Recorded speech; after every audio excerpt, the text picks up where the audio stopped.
So I was supposed to be on a podcast right now and it just got canceled.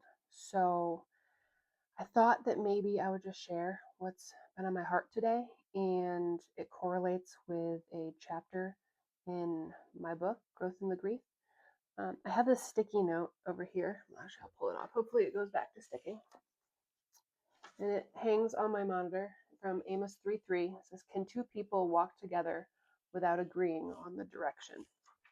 And I keep it there because of my leadership courses that I'm taking in a mindset of organizational success.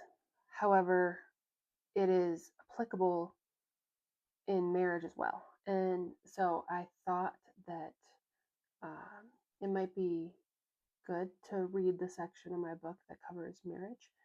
And I won't read the entire chapter because it's kind of long, but I'm going to skip to the reflections and devotional portion. It's chapter 7 here in Growth in the Grief. I did the hardcover one this time. Let's read Philippians 2:14. This is the NIV version. "Do everything without grumbling or arguing."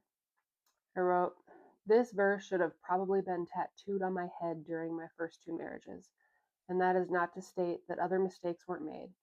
But I find that in the end of a marriage, a large portion of the grief that is a derivative of the anger at the other person for whatever they did to assist in breaking the bond that was vowed to be for life. We often need some reminding that we are called as spouses to serve our partner in life without complaint, grumbling, or rebuke. I have yet to accomplish a single endeavor via complaining in any facet of life. So why are we so quick to do so with the person that we love the most?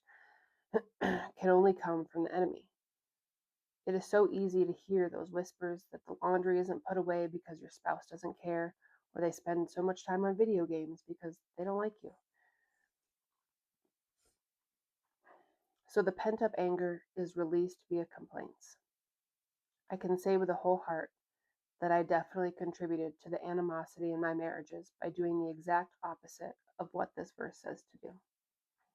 Philippians was written by Paul, the apostle, to the Christians in Philippi, which is located in Macedonia.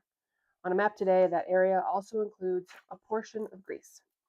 While many marriages often refer to the spouse, generally the wife, as the old ball and chain, I thought it may be interesting to note that Paul wrote this letter to the Philippians while in prison in Rome. Epaphroditus from Philippi would visit Paul in prison, and from his ball and chain, Paul wrote his letter to the Philippians to encourage them, as he was in a position that would cause great discomfort for us. If Paul can advise Christians in Philippi not to grumble or complain while imprisoned, it may not be too much to ask of us to refrain from the grumbling aimed at our partner in life.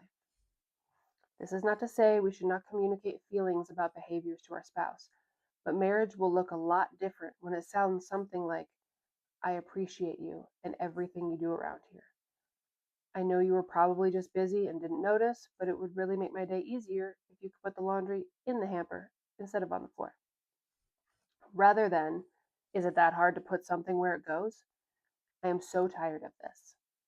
Just pick up the laundry and move it rather than grumbling." There are certainly bigger issues than laundry in a marriage, but whether it's financial, spiritual, physical, or emotional, communicating without complaints will allow a more settled spirit moving forward, a better attitude from both parties, and motivation to continue to serve in the marriage. My husband and I have recently found that when we spend our time serving the other person in daily tasks and loving one another with intention, neither person is left wanting or lonely. While I carry grief from the loss of my other marriages and how I felt when I was wronged in some way, I now view them through a lens that takes responsibility for the part that I played, and understanding that we cannot change how we treated one another, but we can change how we move forward. Now that grief has turned to humility and a genuine hope followed by prayer that the other person finds a way to move forward without grief as well. If a divorce is preventable, it starts with improved communication and softer tones. As someone that is a product of divorce, I was unable to break that chain in my family, but I pray that my children see the wisdom gained and improved behaviors as God has revealed my mistakes to me, so that they may replicate a healthy marriage that they see today.